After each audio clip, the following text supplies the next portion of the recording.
오늘 아침 우리에게 주시는 하나님 말씀은 누가복음 17장 20절로 37절까지 말씀입니다. 누가복음 17장 20절로 37절까지 말씀을 봉독하겠습니다. 바리새인들이 하나님의 나라가 어느 때에 임하나이까 묻거늘 예수께서 대답하여 이르시되 하나님의 나라는 볼 수 있게 임하는 것이 아니요 또 여기 있다 저기 있다고도 못하리니 하나님의 나라는 너희 안에 있느니라. 또 제자들에게 이르시되 때가 이르리니 너희가 인자의 날 하루를 보고자 하되 보지 못하리라. 사람이 너희에게 말하되 보라 저기 있다 보라 여기 있다 하리라. 그러나 너희는 가지도 말고 따르지도 말라. 번개가 하늘 아래 이쪽에서 번쩍이어 하늘 아래 저쪽까지 비침같이 인자도 자기 날에 그러하리라. 그러나 그가 먼저 많은 고난을 받으며 이 세대에게 버림받아야 할지니라. 노아의 때에 된 것과 같이 인자의 때에도 그러하리라. 노아가 방주에 들어가던 날까지 사람들이 먹고 마시고 장가들고 시집가더니 홍수가 나서 그들을 다 멸망시켰으며 또 롯의 때와 같으리니 사람들이 먹고 마시고 사고 팔고 심고 집을 짓더니 롯이 소돔에서 나가던 날에 하늘로부터 불과 유황이 비오듯 하여 그들을 멸망시켰느니라. 인자가 나타나는 날에도 이러하리라. 그날에 만일 사람이 지붕 위에 있고 그의 세간이 그 집 안에 있으면 그것을 가지러 내려가지 말 것이요 밭에 있는 자도 그와 같이 뒤로 돌이키지 말 것이니라. 롯의 철을 기억하라. 무릇 자기 목숨을 보존하고자 하는 자는 잃을 것이요 잃는 자는 살리리라. 내가 너희에게 이르노니 그 밤에 둘이 한 자리에 누워 있음에 하나는 데려감을 얻고 하나는 버려둠을 당할 것이요 두 여자가 함께 맷돌을 갈고 있음에 하나는 데려감을 얻고 하나는 버려둠을 당할 것이니라. 그들이 대답하여 이르되 주여 어디오니까? 이르시되 죽음 있는 곳에는 독수리가 모이느니라 하시니라. 아멘. 자, 오늘 누가복음 17장 20절로 37절까지의 말씀을 읽었습니다. 오늘 이 본문의 말씀에서 바리새인의 질문에 대한 예수님의 대답이 길게 이어지는데 이 바리새인들은 사실 예수님에게 참 많이 책망받은 사람들이었습니다. 위선적인 그런 신앙과 그들의 삶의 그 거짓됨 때문에 화 있을진저 하면서 많이 책망받았던 사람들이 바리새인들입니다. 사실 이 바리새라고 하는 이 말은 구별되었다라는 그런 뜻을 가지고 있는 단어입니다. 그래서 이 바리새라고 하는 말 자체, 이 히브리 말이 담고 있는 것은 이제 그들은 다른 이들과 구별되어지는 그러한 모습을 스스로 가지고 있다는 나름대로는 이 자신감과 또 아주 자존감이 높은 그런 사람들이기도 했습니다.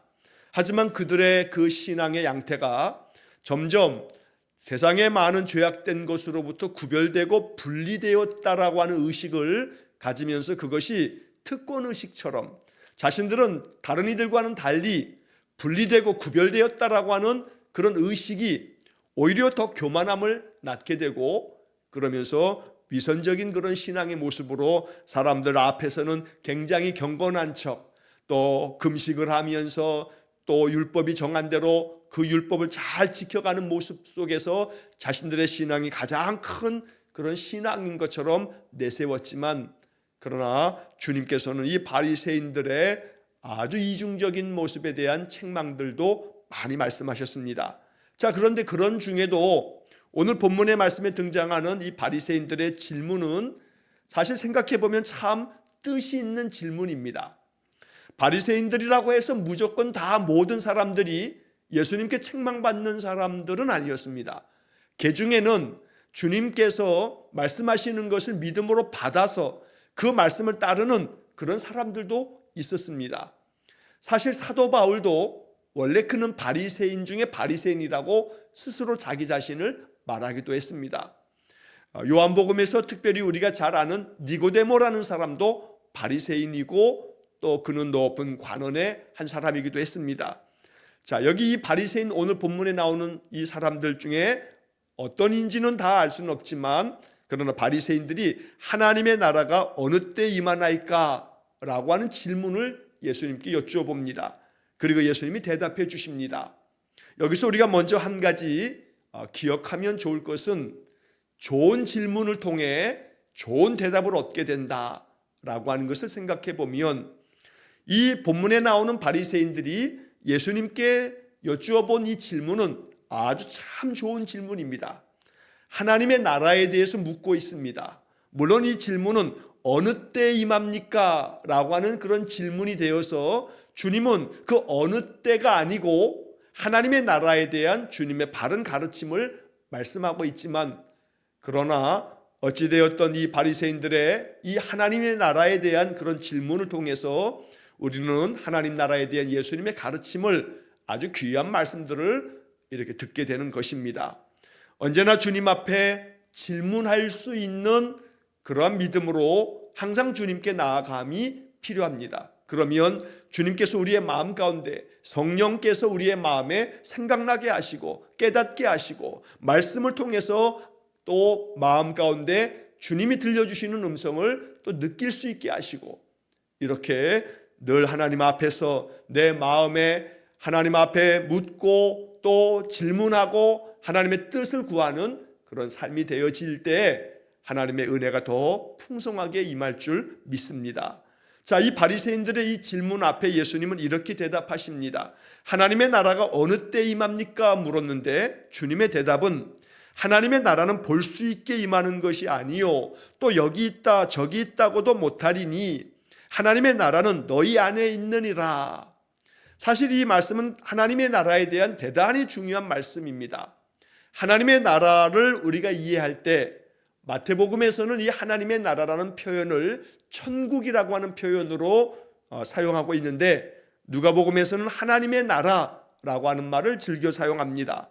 자, 이 하나님의 나라, 이 바리새인들은 하나님의 나라가 언제 임하는 것이냐고, 여기서 그들이 생각했던 하나님의 나라는 우리가 생각하는 것과 같이 하나님의 나라, 천국, 어떤 영적인 세계를 말한다기보다는 하나님이 통치하시는 나라, 즉 로마에 지금 압제를 당하고 식민지 상태에 있는 이 나라를 하나님이 다스리시는 때가 언제입니까? 그래서 바리새인들의 그 질문에 담겨 있는 의도는, 언제 메시아가 와서 이 나라를 하나님의 나라로 만드시겠습니까? 그래서 정치적으로 로마를 무너뜨리고 로마로부터 독립되어지는 그때가 언제겠습니까? 메시아가 와서 우리의 군사를 다시금 일으켜서 모든 외부의 외적들을 다 물리치고 우리나라가 하나님의 나라가 되어지는 것이 언제입니까? 라고 하는 그런 질문이었습니다. 그러나 이 질문의 의도를 주님이 너무나 잘 아시기 때문에 이렇게 대답하는 겁니다. 하나님의 나라는 눈으로 볼 수 있게 임하는 것이 아니다. 군사의 힘으로 정치적으로 독립되거나 나라를 독립시켜서 더 강한 나라를 만들거나 이러한 것들을 너희들은 기대하지만 하나님의 나라는 볼 수 있게 임하는 것이 아니다. 또 한편 하나님의 나라는 여기 있다 저기 있다 이렇게도 할 수 없다라고 말씀을 합니다. 오히려 21절 하반절에 보면 하나님의 나라는 너희 안에 있느니라, 세번역 성경에 보면 너희 가운데 있느니라 라고 하는 말씀을 들려주십니다. 사실 21절의 말씀은 굉장히 깊이 있는 말씀이고 또 이 말씀이 담고 있는 의미가 참 많습니다. 여기서 우리는 하나님의 나라라고 하는 것이 하나님 앞에 우리가 서서 하나님의 다스림을 받는, 바로 그것이 하나님의 나라라고 하는 뜻에서, 하나님의 나라는 대체로 신학적으로도 하나님의 나라는 하나님의 다스림, 하나님의 통치가 있는 곳, 그게 하나님의 나라다라고 하는 그런 이야기들을 하게 됩니다. 다시 말하면 예수 그리스도께서, 성자 하나님께서 이 땅에 오셔서 너희 가운데 지금 있어서 너희들에게 하나님의 나라를 선포하고, 또 하나님께서 다스리심으로 인해서 죽은 자가 살아나고 병든 자가 치유함을 얻고 귀신 들린 자가 온전하게 회복되어지고 너희의 삶이 하나님 다스림 안에 있으니 하나님의 나라가 여기 있다 저기 있다가 아닌, 또 어느 때가 아닌 지금 여기 이미 하나님의 나라가 너희 안에 있다라고 말씀하고 있는 겁니다. 하나님의 나라를 말할 때 이미 왔다, 아직 오지 않았다, 그래서 이미, 아직, 이 두 가지의 단어로 하나님의 나라를 이해합니다. 이미라고 하는 것은 하나님의 나라의 현재성을 말하는 겁니다. 하나님의 나라가 현재 우리의 삶 속에 임하여 계신다는 것을 고백하는 겁니다.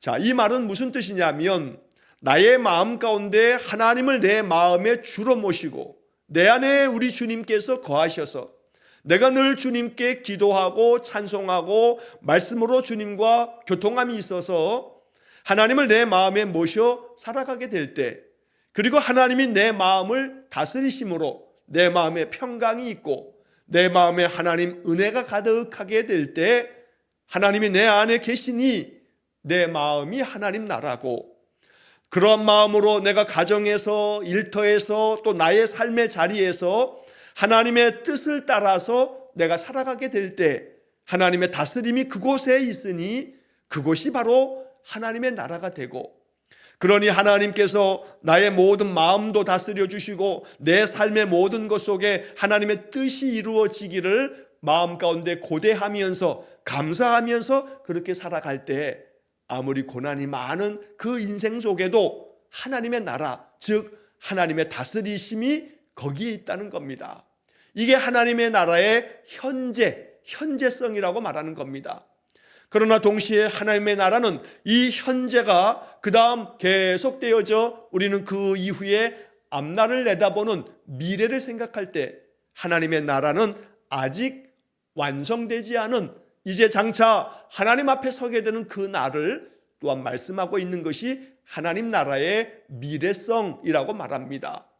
예를 들어 누가복음 23장에서 우리가 나중에 읽겠습니다만 한편 강도에게 주님께서 약속하실 때 오늘 네가 나와 함께 낙원에 있으리라 말씀합니다. 지금 예수님께서 한편 강도에게 말씀하시는 그 삶의 자리는 십자가 위에서입니다. 이제 곧 죽는 겁니다. 이 십자가 위에서 지금 죽게 생겼는데 예수님은 이 한편 강도에게 말씀하시기를 오늘 네가 나와 함께 낙원에 있으리라 말씀합니다. 이 말씀 속에서 예수님은 죽음 이후에, 죽음 너머에 있는 하나님의 나라에 우리가 들어가게 된다 함으로써 아직 우리에게 그 죽음 이후에 하나님의 나라에 대한 것은 아직 임하지 않았지만 오늘 너는 나와 함께 낙원에 있게 될 거다라고 주님은 말씀해 주셨습니다. 그래서 우리는 하나님의 나라의 이 두 가지의 의미를 마음 깊이 생각하면서 지금 내가 이렇게 육신을 가지고 살아있을 때에도 내 마음이 하나님 나라이길 원합니다. 기도하는 겁니다. 주님 내 마음에 오셔서 내 마음을 다스려 주시고 내 상한 감정도 어루만져 주시고 지친 내 마음과 또 나의 연약한 육신 가운데에도 주님의 나라가 임하기 원합니다. 오셔서 내 삶의 모든 영역을 다스려 주십시오. 내가 주님의 인도하심 따라 살겠습니다. 바로 이러한 고백과 기도 속에 우리가 늘 주님과 동행하는 삶을 살아가면 바로 이 육신의 삶이 감사가 가득한 은혜가 또 기쁨이 넘치는 하나님의 나라가 될 것입니다. 또 우리의 육신의 삶을 다 살고 이 육신은 흙에서부터 왔으니 흙으로 돌아가게 되는 그날 하나님 우리의 영혼을 받으셔서 또 하나님의 완전한 그 하나님 앞에 서게 될 은혜의 날이 있을 줄로 믿습니다. 자, 이렇게 말씀하시면서 22절 이하에서 주님의 때에 대해서 물어서 주님은 이 대답을 말씀하십니다. 제자들에게 이르시되 때가 이르리니 너희가 인자의 날 하루를 보고자 하되 보지 못하리라. 때가 이르리니 라고 하는 말씀으로 앞서 바리새인들이 하나님의 나라는 어느 때 임하나이까 라고 하는 질문에 대한 예수님의 답변이 이어지는 겁니다. 때가 이르게 될 거다. 그때는 하나님의 나라가 완성되어지는 때이며 그때는 너희들의 모든 삶이 결산되어지는 그런 심판의 때가 오게 될 거다라는 그런 의미를 말씀하시는 겁니다. 너희가 인자의 날 하루를 보고자 하되 보지 못하리라. 여기서 말하는 인자의 날, 바로 주님께서 강림하시는 날, 이 땅에 다시 오셔서 심판하시는 그날, 너희들은 그날을 보고자 하되 보지 못한다라고 하는 것은 바로 주님의 날은 도적같이 임하고, 또 마치 노아의 홍수 때처럼, 또 소돔과 고모라의 그 멸망하는 그때처럼 인자의 날이 그와 같아서 너희들이 알고 너희들이 다 준비하도록 그렇게 오는 것이 아니기 때문에, 그래서 항상 깨어 있으라고 주님은 늘 말씀하시는 겁니다. 자, 23절 말씀해 보시면, 사람이 너희에게 말하되 보라 저기 있다, 보라 여기 있다 하리라. 그러나 너희는 가지도 말고 따르지도 말라. 인자의 때가 언제인지 아무도 알지 못한다. 그래서 어떤 이들이 내가 다시 강림한 메시아라고 이야기하는 사람이 여기서도 나타나고 저기서도 나타나겠지만 어느 데도 어느 곳도 따르지 말라고 주님은 경고하십니다. 그러면서 24절의 말씀에 번개가 하늘 아래 이쪽에서 번쩍여 하늘 아래 저쪽까지 비치는 것처럼 인자도 자기의 날에 그러하리라 말씀합니다. 이것을 통해서 하나님의 나라가 언제 임하겠습니까? 어느 때 임하겠습니까? 라고 하는 대답은 바로 예수님께서 임하시는 그날일 텐데, 바로 그날은 어느 누구도 예견치 못하는 그런 날이 될 것이다. 그래서 그 비유의 말씀으로 말씀하시는 것이 26절 이하의 말씀에서 두 가지의 경우를 주님 말씀하십니다. 하나는 노아의 때 홍수로 말미암아 온 세상이 심판받아 멸망당할 때, 그 노아의 때를 어느 누구도 알지 못하였다가 결국 그 심판에 즈음하여 그들이 멸망당한 것처럼 노아의 때에 된 것 같이 인자의 때에도 그러하리라. 그래서 노아가 방주에 들어가던 날까지 사람들이 아주 맑은 하늘에 태양이 쨍쨍하게 떠 있는데 저 산 꼭대기에다가 배를 짓고 있는 그 노아를 보면서 많은 이들은 미쳤다고 말할 것이고 비난하고 비웃고 그러겠지만, 노아가 온 식구들이 다 방주하게 들어가고 난 다음에서야 비로소 비가 내리기를 40일 동안 주야로 내리면서 모든 것들이 멸망당하는, 그런데 그 노아가 방주의 날에 들어가는 날까지 사람들은 먹고 마시고 장가들고 시집가고 온통 자기들의 삶에 다 그 모든 것들을 소진하고 있지만, 결국 그 홍수로 인하여 그들이 다 멸망당한 것처럼 인자의 때도 그와 같을 거다.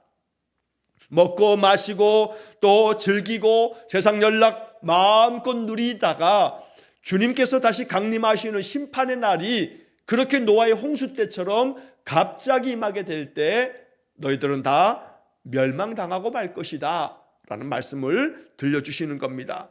한편 28절 29절에서는 소돔과 고모라가 멸망당할 때의 이야기를 또 예로 들어 말씀합니다. 롯의 때와 같이 그렇게 될 거다.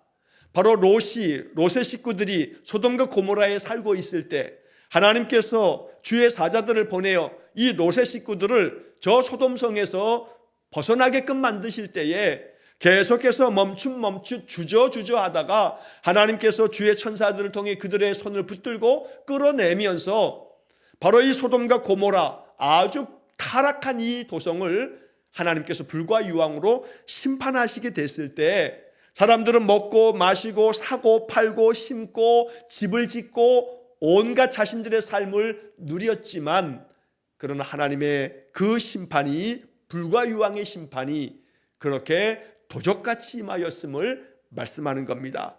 이런 말씀 끝에 주님은 이렇게 말씀합니다. 인자가 나타나는 날에도 이러하리라.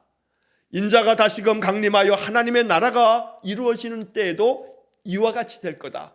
그러니 먹고 마시고 사고 팔고 집을 짓고 심고 온갖 너희들의 인생의 삶을 즐기는 것, 그러다가 주의 날이 임하여서 멸망하는 심판의 날이 어느 때 임할지 모르니 항상 마음에 깨어있어 준비하라.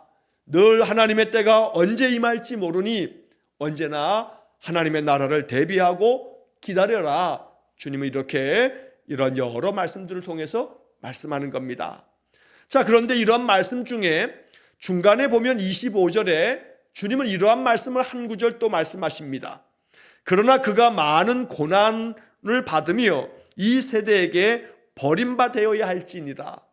자, 이것은 예수님께서 인자의 날에 대한 하나님의 때에 대한 이야기를 하시다가 느닷없이 중간에 그가 먼저 많은 고난을 받으며 이 세대에게 버림받아야 될 거다. 그리고 난 다음에야 비로소 인자의 날이, 심판의 날이 그 이후에 임하게 될 거다라고 말씀하십니다. 자, 이러한 이야기는 예수님께서 당신이 고난받고 또 십자가에 죽을 것을 또 한 번 예고하고 계시는 그런 말씀이기도 합니다. 결국 예수님의 강림하심과 다시 오심의 그 심판의 날은 그 이전에 내가 대속의 죽음으로 죽고 다시금 부활함으로써 이 세대는 나를 버림받았지만 그러나 나는 다시금 생명의 주가 되어서 또 영원한 나라, 이 하나님의 나라를 세우기 위한 심판주로서 다시 오게 될 것이다. 내가 죽음으로써 끝나는 것이 아니라 많은 고난을 받고 죽겠지만 그러나 인자의 날 나는 다시 온 세상을 심판하는 심판주로 너희에게 나타나게 될 거다라고 하는 말씀을 들려주고 계시는 겁니다. 오늘 우리는 이러한 말씀들을 묵상하면서 마음 가운데 그리스도의 그 고난을 생각하는 이 사순절 넷째 주간을 시작하면서 마음 깊이 예수님의 그 고난의 길은 하나님의 구원을 완성하기 위한 길이고 그 구원의 날은 바로 하나님께서 우리의 삶에 주시는 은혜의 날인데 이 은혜의 날이 되어야 할 그때가 우리에게 결산의 날이 되며 또 온 세상을 심판하는 날이 될 것이기 때문에 언제나 결산을 준비하는 지혜로운 성도가 되고 심판의 날이 도적같이 임하는 것을 항상 기억함으로 언제나 우리 주님 언제 오신다 할지라도 마음 깊이 우리의 삶이 신앙 안에서 열매 맺는 삶이 되면서 열매를 구하실 때 언제나 열매를 내어 드릴 수 있는 그런 진실한 믿음의 삶이 될 수 있기를 주의 이름으로 간절히 축원합니다.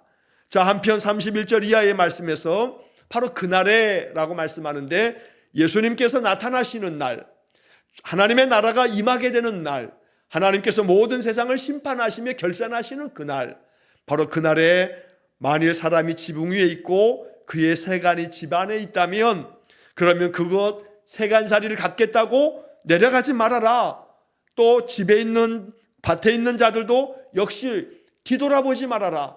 밭에 있는 그 모든 삶에 하나님의 나라가 임하게 되는 그때가 됐을 때 너희들의 삶의 것들을 챙겨야 되는데 라고 할 수가 없다고 말씀하는 겁니다. 그래서 그 예로 32절에 말씀하는 것은 롯의 철을 기억하라. 무릇 자기 목숨을 보존하고자 하는 자는 잃을 것이요 잃는 자는 살리리라. 롯의 아내가 소돔과 고모라가 멸망할 때 하나님께서는 엄중하게 경고하시기를 뒤돌아보지 말아라. 이 멸망당하는 소돔과 고모라에 대해서 미련 갖지 말아라. 뒤도 돌아보지 말고 빨리 도망쳐라고 말씀했지만 그러나 소돔과 고모라가 멸망할 때 이 롯의 식구들이 그곳을 빠져나가다가 롯의 아내는 뒤돌아봄으로 소금 기둥이 되었다는 말씀을 우리가 창세기에서 잘 알고 있습니다. 그래서 32절의 말씀에서 예수님은 롯의 아내, 롯의 철을 너희들이 꼭 기억해라. 그래서 이 세상 것에 연연하지 말고 주님의 때가 임하게 됐을 때 우리 주님께서 강림하사 온 세상을 심판하는 그때 이 세상의 것들은 아무것도 아닌데 그거 붙잡고 있다가 하나님의 심판의 날 그 심판을 면치 못하는 어리석음을 범치 말라고 주님 말씀하고 계시는 겁니다. 그래서 자기 목숨을 보존하고자 하는 자는 잃을 것이요 잃는 자는 살리리라. 그러므로 이 세상의 것에 대한 자기 생명 건져보겠다고 세상의 것들을 의지하고 세상 것들 붙들다가 그 모든 생명을 잃게 될 터이니 세상의 것에 대한 미련과 욕망과 그 모든 탐심을 내려놓고 하나님의 나라를 바라보고 하나님을 향해서 나아가는 그런 인생이 되라고 주님 말씀하십니다. 한편 이어지는 34절과 35절의 말씀은 주님께서 참 아픈 마음으로 이렇게까지 경고하십니다. 자, 그 밤에 둘이 한 자리에 누워 있음에 하나는 데려감을 얻고 하나는 버려둠을 당할 것이요 여기서 그 밤이라고 말씀했지만 주님께서 강림하시며 심판하시는 날이 밤에 임할 것이라고 얘기하는 것은 아닙니다. 여기서 밤이라고 이렇게 비유적으로 말씀하는 것처럼 마치 밤에 모든 사람들이 누워 잠드는 것처럼 너희들이 그 잠들 때에 주께서 강림하실 것이다. 심판의 날은 너희들이 잠들어 있을 때 임할 거다 라는 그런 비유적인 표현을 통해서 주님께서 항상 말씀하신 것처럼 깨어 있으라고 하는 말씀을 이렇게 비유적으로 말씀하고 계시는 겁니다. 사람들이 누워서 잠을 자고 있지만 그러나 하나는 데려감을 당할 것이지만 하나는 버려둠을 당할 거다. 이처럼 준비되어 있는 이들은 하나님께서 그를 하나님의 나라로 데려가시겠지만 그렇지 않은 이들은 하나님이 버리셔 심판하실 것이라고도 이렇게 말씀하시고, 또 35절에서는 두 여자가 함께 맷돌을 갈고 있는데 하나는 데려감을 당하고 하나는 버려둠을 당할 것이다 라고도 말씀하십니다. 똑같이 자기의 일을 하고 있다가도 하나는 구원의 은혜를 얻게 되고 하나는 버림을 당하게 되는 이 엄중한 심판의 날, 이것을 경고하시면서 말씀하신 것은 결국 하나님의 때에 그날이 언제인지는 알지 못하나 그러나 그날이 언제이든 관계없이 하나님께서 우리의 삶의 중심에 거하셔 주의 다스림 안에 하나님의 나라를 이루어가는 삶을 살아간다면 그날에 우리는 데려감을 당하게 될 거다.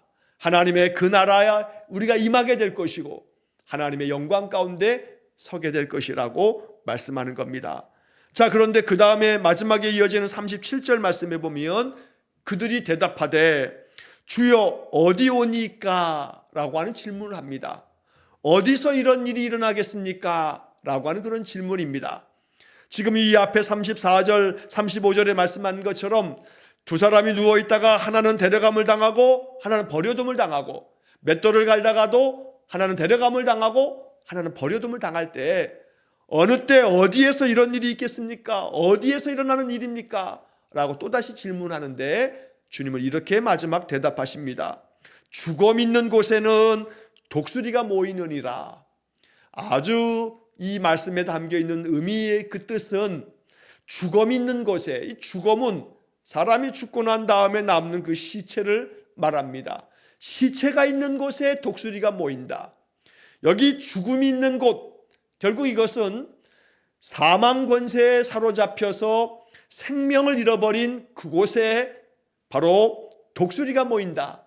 죽은 시체를 뜯어먹는 이 독수리는 심판을 상징하는 거고 그 죄악된 삶으로 무너지는 그 심판의 엄중함을 이렇게 표현하고 있는 것입니다. 생명을 잃어버린 그 죽음에는 당연히 심판이 따라오게 되는 것이다. 그러니 너희들의 삶이 생명이 가득한 삶이 되고 그래서 하나님의 다스림 안에서 믿음으로 살아가는 삶이 될 때 그때 바로 하나님의 영광을 얻게 될 것이라고 말씀하는 것입니다. 죽음 있는 곳에 독수리가 모인다. 이 작은 한 말씀을 마음 깊이 묵상할 때 언제나 내 마음은 생명이 가득하기를 원합니다. 내 마음이 죽을 것만 같은 죽음이 되어버리게 되면 끊임없이 마귀는 우리의 마음에 사망 권세와 같이 우리의 마음을 더 억누르고 내 마음을 더 무너지게 하고 내 마음을 정말로 죽음으로 이를 만큼 내 마음을 그렇게 깊은 수렁 가운데 빠뜨리기 때문에 언제나 내 마음 심령은 살아서 생명력 있는 하나님의 그 성령의 은사들을 충만하게 누리는 복된 삶이 되시기를 간절히 축원합니다. 오늘 본문의 바리새인의 질문에 대한 예수님의 대답들을 통해서 우리는 마음 깊이 기도하고 묵상합니다. 하나님의 나라가 너희 안에 있다 말씀하시니 내 마음 안에 하나님의 나라가 임하고 내 가정과 나의 일터와 나의 삶의 많은 영역 속에 하나님의 다스림이 있기를 원합니다. 또 주님의 나라가 언제 임할는지 알지 못하나 마치 노아의 때처럼 롯의 때처럼 갑자기 임하게 되는 그날이 온다 할지라도 항상 주께서 데려가시도록 준비되어져 있는 그런 믿음의 삶이 될 수 있기를 간절히 축원합니다. 내 삶이 생명이 넘치는 삶이 되므로 하나님의 은혜가 늘 풍성하게 하나님의 그 사랑이 가득한 복된 삶이 되도록 오늘 말씀에 의지하여 기도하고 또 그렇게 복된 하루를 살아갈 수 있기를 주의 이름으로 간절히 축원합니다. 기도하겠습니다. 자비로우신 아버지 하나님, 우리의 삶의 자리가 하나님이 임하시고 하나님이 다스리시는 하나님 나라 되기를 원합니다. 여기 나의 삶의 자리가 하나님의 나라가 되도록 언제나 하나님께 늘 나아가며 순종하고 하나님 주시는 은혜와 평강이 가득함으로 감사하고 찬송이 임하는 그런 복된 삶이 되게 해 주옵소서. 간절히 원하오니 주의 날이 언제 임한다 할지라도 어느 때에 임한다 할지라도 항상 깨어 있어 준비된 심령이 되어지므로 늘 주님의 그 부르심 앞에 더 가까이 나아가는 복된 삶이 되게 해 주옵소서. 우리 안에 생명이 충만함으로 하나님의 은혜로 늘 나의 삶이 하나님 나라가 되어지기를 기도합니다. 우리 성도들의 모든 인생을 그렇게 축복하여 주옵소서. 모든 것을 주님께 의탁하오며 예수님 이름으로 기도하옵나이다. 아멘. 우리 구주 예수 그리스도의 은혜와 하나님 아버지의 극진하신 사랑과 성령의 교통하심이 언제나 나의 삶이 하나님의 나라로 가득 채워지기를 소망하며 기도하는 머리 숙인 귀한 성도들 위해와 저들 가정과 온 가족들 위해 영원토록 함께 하시길 축원하옵나이다. 아멘.